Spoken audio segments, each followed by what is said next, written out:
वेदं वशे यो भूतः सर्वस्य ईश्वरः यस्मिन् सर्वं प्रतिष्ठितम्। ओम शांति शांति शांति। सभी को सादर नमस्ते जी। परमपिता की असीम कृपा से हमें मांडूक्य उपनिषद के स्वाध्याय का शुभ अवसर मिला हुआ है। कुछ दिनों से हम इस पर विचार कर रहे हैं। अभी तक महर्षि ने हमें हमारे स्वरूप के माध्यम से अर्थात आत्मा के स्वरूप के माध्यम से ईश्वर के स्वरूप का बोध हमें कराया है। जैसे जीवात्मा के 4 पाद हैं ऐसे ही ईश्वर के 4 पाद हैं। इस तरह उन्होंने पादों के साथ पहले और अब ईश्वर के नाम के साथ अर्थात ओम के साथ उनके पादों की कैसे समानता है उसका बोध करा रहे हैं। ईश्वर का नाम उनके स्वरूप को बताने में पूर्णतया समर्थ है। इस दृष्टि से महर्षि ने अकार, उकार और मकार इन तीनों के माध्यम से ईश्वर के जागृत और स्वप्न स्थान को अभी तक हमें बताया था, जनाया था। अब वे मकार मात्रा से ईश्वर के सुषुप्त स्थान वाले प्राज्य स्वरूप का हमें बोध करा रहे हैं। मंत्र में कहते हैं सुषुप्त स्थान प्राज्य मकारा तृतीया मात्रा मितेरपितेर्वा मिनोति हवा इदं सर्वं अपितिश्च भवति य एवं वेद। सुषुप्त स्थान प्राज्य मकारा तृतीया मात्रा, ये मकार मात्रा से जो ईश्वर जाने जाते हैं वे सुषुप्त स्थान वाले हैं और वे प्राज्य हैं। पीछे सुषुप्ति अवस्था वाले ईश्वर का प्राज्य नाम महर्षि बता चुके हैं। सुषुप्ति स्थान में जीवात्मा और ईश्वर के स्वरूप को बताते हुए उन्होंने दोनों को प्रज्ञानघन कहा था। दोनों ही आनंदमय, आनंदभुक थे, चेतोमुख थे। उसी को ही अब वे मकार मात्रा से कह रहे हैं कि इस सुषुप्त स्थान वाले जो ईश्वर हैं, जो पीछे बताए हैं, वे ही मकार मात्रा से समानता रखते हैं। मकार उनको बताने में समर्थ है। अब इस पर थोड़ा सा विचार करते हैं। वर्णों की दृष्टि से यदि हम देखें तो ओम शब्द में 3 वर्ण हैं। अ और उ जागृत और स्वप्न स्थान से वर्णित किए जा चुके हैं। अब ये मकार मात्रा ओम में अंतिम मात्रा है और यह सुषुप्त स्थान भी लोक की दृष्टि से ईश्वर और आत्मा के संबंध को रखने वाली सुषुप्त अवस्था जो है वह अंतिम है।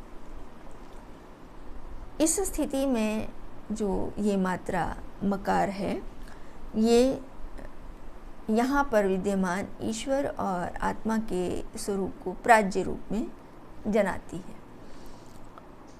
वर्णों की दृष्टि से जब अ, उ और म को देखते हैं तो वर्णों की एक विशेषता यह होती है कि वे जुड़कर किसी विशेष पदार्थ की ओर संकेत करते हैं। कोई भी वर्ण किसी भी वर्ण के साथ जुड़ सकता है। जब हम कोई नाम बोलते हैं तो प्रथम वर्ण और मध्य में आने वाले वर्ण जब तक अंतिम वर्ण नहीं कहा जाता तब तक अपने अर्थ को नहीं बता सकते। अंतिम वर्ण उनका आधार बनता है। अंतिम वर्ण के बोले जाने के पश्चात एक विशेष पदार्थ का नाम या स्वरूप सामने आता है।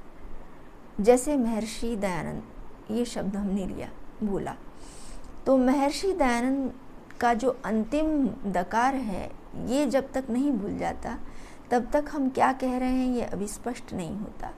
तो आरंभ के मकार और अंत के दकार, इन सब के बीच के वर्णों को लेकर जो एक विशेष अब नाम बोला गया, वो अपने उस नामी को बताता है।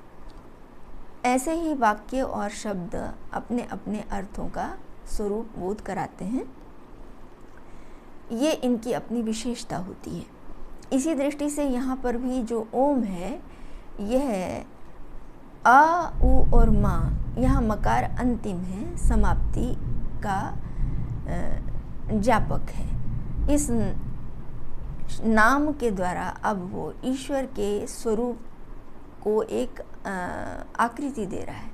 ईश्वर ऐसे हैं, आ, उ, मा स्वरूप वाले हैं और इनकी इतनी सीमा है, इतने हैं। ये इयत्ता भी वो जना रहा है क्योंकि वो समाप्ति का बोधक है। इस दृष्टि से वर्णों का एक और भी मकार की स्थिति देखें तो सारे स्वर और सारे व्यंजन, उनमें ये अंतिम स्थान पर है मकार। अकार से आरंभ होकर मकार तक अंतस्थ, ऊष्म आदि जो भी हैं व्यंजन, उनके सहित ये अंतिम वर्ण के रूप में यहाँ उपस्थित है और वाणी की दृष्टि से भी यह अंतिम है। ये लय की स्थिति को जनाता है। मापने की स्थिति को और लय की स्थिति को, जैसे कंठ से अकार शुरू होता है, वाणी का आरंभ अकार से होता है, कंठ से होता है, कंठ उसका स्थान है, और उकार मध्य में उत्कर्ष की ओर इस नाम के उत्कर्ष को भी जनाता है, और मकार जो ओष्ठ है वो वाणी का अंतिम स्थान। यहाँ आकर वाणी के बाहर अब कोई वर्ण बोला नहीं जाता, ओष्ठ अंतिम होते हैं। तो कंठ से लेकर और ओष्ठे तक सारी वाणी को ये व्याप्त कर लेता है, अकार, उकार और मकार। मकार अंतिम होने से अब वाणी विराम की ओर चली जाती है, ओष्ठ बंद हो जाते हैं। तो मकार एक तरह से यहाँ लय को दिखाता है, सीमा को दिखाता है, परिमाण को दिखाता है। इस दृष्टि से इसका स्वरूप अपीति और मिति दो रूपों वाला है, क्योंकि यहाँ महर्षि ने हेतु यही दिए हैं। ये जो मकार मात्रा है ये दो हेतुओं को लिए हुए है। एक तो यह है मिते अपीते, दो शब्द लिए हैं उन्होंने। मिति मांग माने धातु से बना है, मिति माने प्रमाण, परिमाण, जो माप लेता है, प्रमाणित, प्रमाण है मापने का, सीमा है, इयत्ता जनाता है। तो यहाँ जो मकार है वो एक तरह से ओम शब्द के माध्यम से ईश्वर के लोक से जुड़े हुए स्वरूप की सीमा दिखा रहा है। इतने स्वरूप वाले ईश्वर लोक से जुड़े हुए हैं, जीवात्माओं से, सृष्टि से जुड़े हुए हैं। तीन ही स्थान हैं उनके और तीनों में ही हम उनको जान सकते हैं। तो तीनों में जो स्वरूप उनका आया है उसकी समाप्ति यहाँ मकार से हो जाती है। इस दृष्टि से मकार जो है वो एक ऐसी स्थिति में अब ईश्वर को दिखा रहा है, क्योंकि ये तीनों स्थान सापेक्ष थे। ये पीछे आ चुकी है बात कि ये लोक की दृष्टि से ईश्वर का और जीवात्माओं का स्वरूप था, क्योंकि यहाँ वे हमसे जुड़े हुए हैं, प्रकृति से जुड़े हुए हैं। ऐसे ही जीवात्मा भी प्रकृति से जुड़े हुए हैं। तो ये जो सुषुप्ति स्थान है ये एक सापेक्ष स्थान लोक की दृष्टि से जब हुआ, तो ऐसे में इस सुषुप्ति स्थान में इन दोनों का जो स्वरूप है वो प्राज्य है। प्राज्य स्वरूप इस दृष्टि से है क्योंकि यहाँ पर दोनों ही अपनी ज्ञान की एक घनीभूत स्थिति में है। जब हम सोने जाते हैं तो हमारा जो ज्ञान जागृत अवस्था में था, हम उसके सहित ही सोने जाते हैं। निद्रा के बाद पुनः हम उसी ज्ञान से कार्य करने लगते हैं, अर्थात वो ज्ञान अभी सुषुप्ति अवस्था में भी हमसे अलग नहीं हुआ होता। तो कहाँ होता है, क्योंकि उस सुषुप्ति अवस्था में हम उसका कोई उससे कार्य व्यवहार नहीं कर रहे होते, परंतु वो उपस्थित होता है, हम उससे जुड़े नहीं होते, हमारा स्वरूप उससे अलग हो जाता है, पर वो साथ होता है, घनीभूत स्थिति में होता है, केंद्रीभूत होता है। इसलिए उस स्थिति में हम प्राज्ञ कहलाए गए थे, और यहाँ ईश्वर को भी प्राज्ञ इसी कारण महर्षि कह रहे हैं, क्योंकि सुषुप्ति स्थान में अब ईश्वर भी हैं, और इस अवस्था में वो भी लोक से एक अपने पृथक स्वरूप में आ गए हैं। उनके पास सारे ज्ञान हैं, जितने भी जागृत अवस्था में हमारे कर्म थे, हमारे कर्माशयों के समस्त ज्ञानों को, उन संस्कारों को वो रखे हुए हैं। उन संस्कारों से युक्त होने पर भी वो अब उनसे कोई कार्य नहीं कर रहे, इसलिए उनसे पृथक है। पृथक होकर वो एक दायित्व को अभी भी निभा रहे हैं। उन्होंने हमारे आगे जो सृष्टियों में हमारे कर्मों का फल देना है, उस सृष्टि से अपने दायित्व के लिए इन सब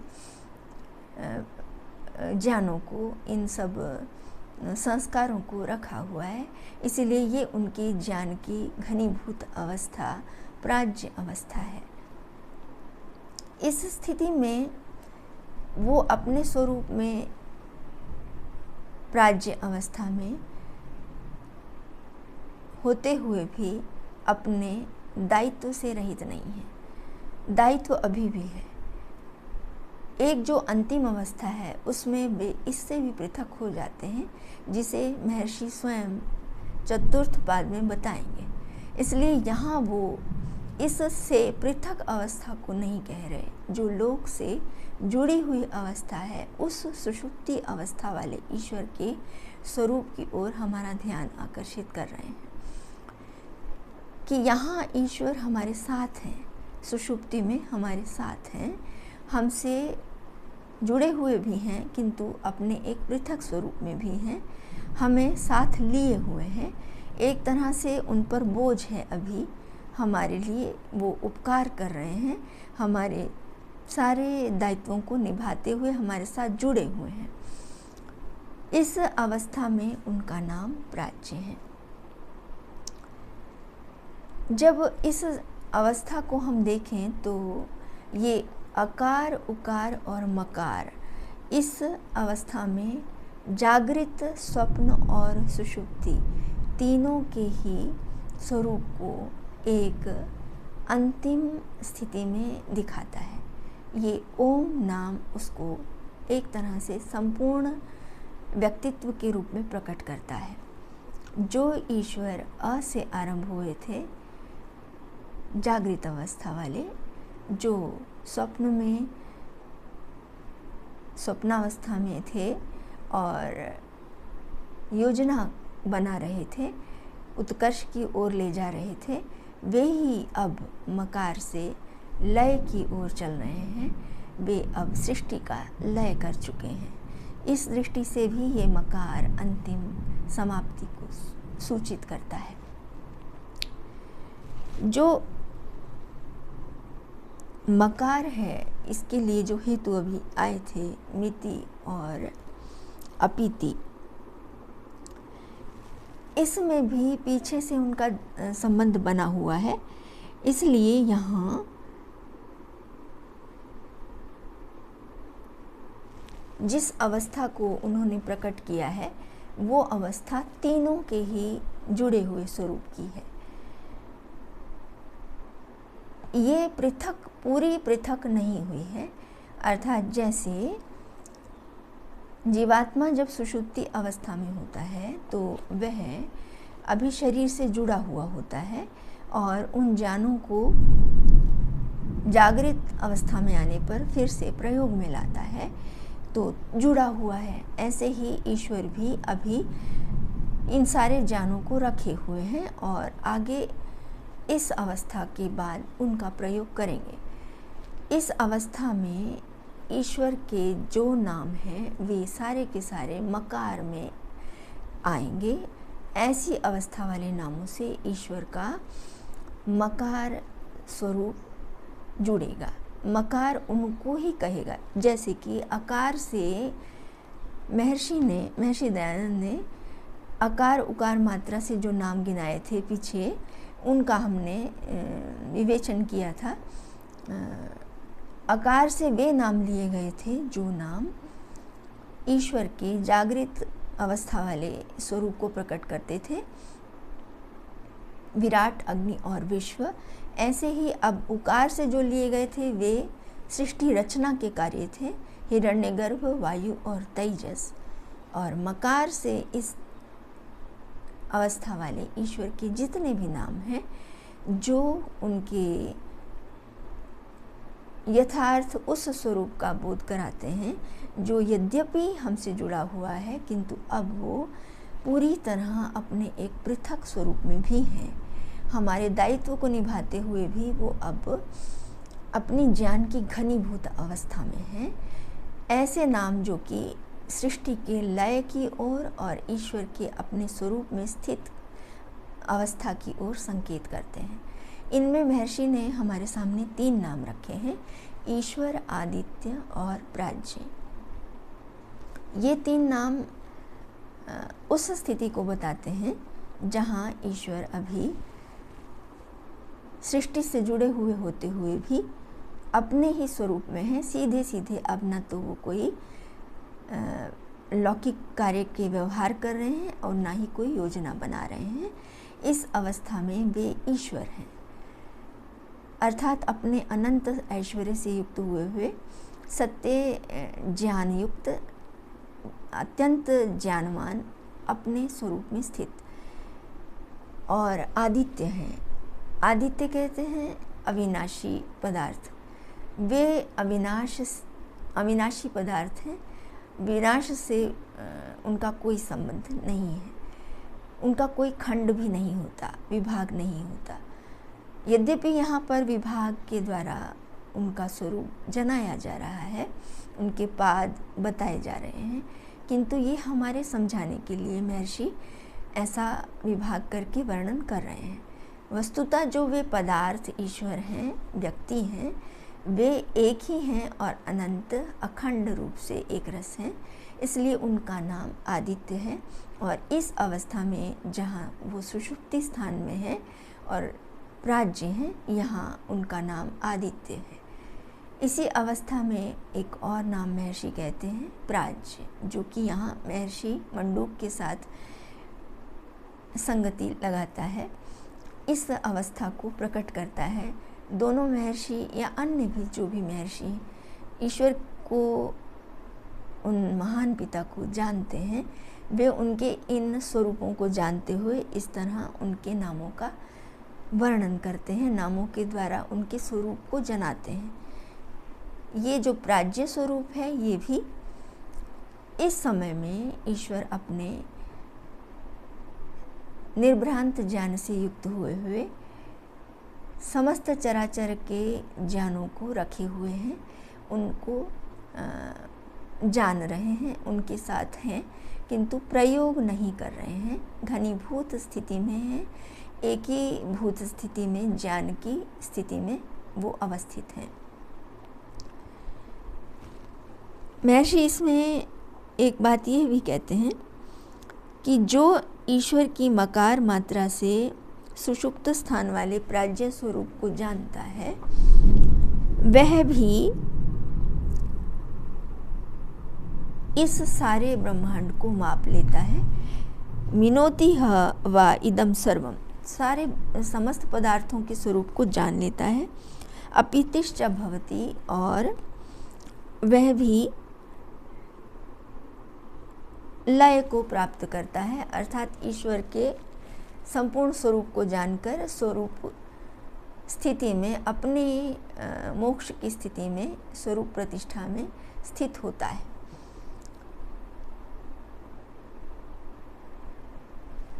मिति जो अभी बात आई थी, मापने का, अपीति से गहरा संबंध है।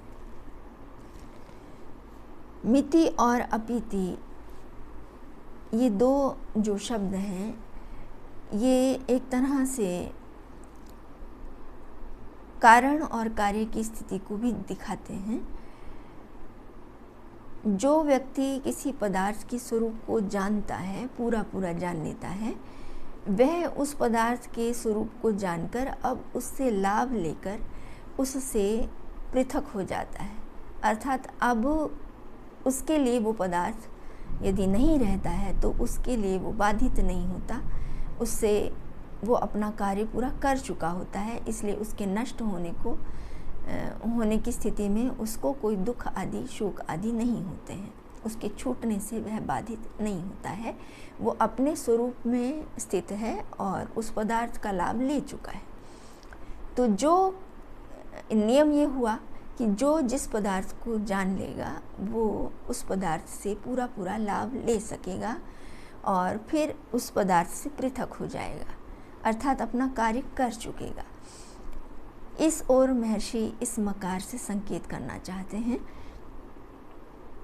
कि जो साधक ऐसा करता है वो भी एक तरह से इस सृष्टि के संपूर्ण रहस्य को जान लेता है। जीवात्माओं के यहाँ आने की और यहाँ के जितने उनके कार्य थे, उनकी स्थिति को, उनके पूर्ण लक्ष्य पूर्ण करने की स्थिति को जान लेता है, और जिसको जानना था, जो परमपिता के स्वरूप को जानकर मोक्ष की स्थिति को प्राप्त करना था, उसको भी वो जान लेता है। इसको थोड़ा उदाहरण से यदि हम समझें, जैसे कोई कृषक कोई पदार्थ, बीज आदि बोता है, तो वो जानता होता है कि इस बीज से इतना पौधा आदि या वृक्ष वनस्पति आदि या अनाज आदि की आयु वाला कार्य होगा।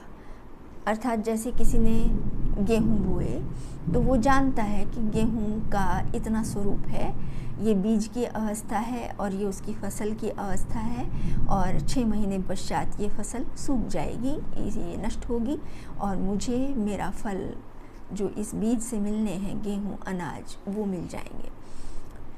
ऐसी स्थिति में अब वो उस फसल को स्वयं ही काट कर उससे अपना लाभ लेकर उसको प्रयोग कर लेता है, उसके नष्ट होने से दुखी नहीं होता। तो साधक जो है वो भी ऐसा ही यहाँ कर लेता है। इस मकार मात्रा से ये बात यहाँ सामने आती है। कैसे कर लेता है?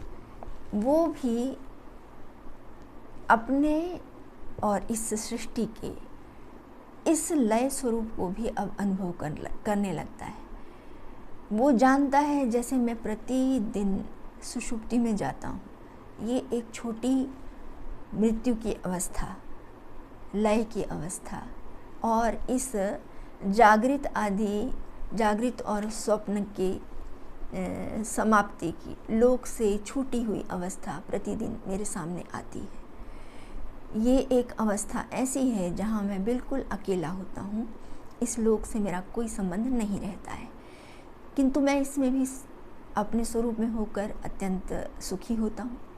यहाँ लोक नहीं है किंतु मैं सुखी होता हूँ।